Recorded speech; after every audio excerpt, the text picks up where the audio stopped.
तो hey guys, तो आज मैं देवदास मूवी की हीरोइन बनूंगी। ये देखिए, मैं आपको फ़ोटो दिखाती हूँ। ये आज मैं ये हीरोइन का क्रिएट करूँगी। तो आज मैंने करा ये, फिर वो, फिर ये करा, फिर मैंने ये करा, उसके बाद फिर ये करा, उसके बाद मैं ये करी थी, फिर उसके बाद मैंने ये करा, उसके बाद फिर मैंने ये करा, उसके बाद मैंने फिर ये करा। तो मैं मेकअप कर ही रही थी, तो मेरे को ऐसा वैसा फिर मैंने ये करा। तो तुम बताना मेरे को मेरा मेकअप कैसा लग रहा है। मैं ये फर्स्ट टाइम कर रही हूँ, ठीक है।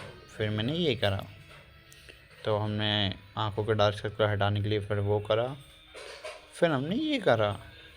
अब बताइए मैं कैसी लग रही हूँ। फिर हमने बिंदियाँ लगाई, तो अब हमने बिंदी लगा के फिर ऐसी लगी। और अब ये है मेरा final look. Ten ten ten ten ten ten.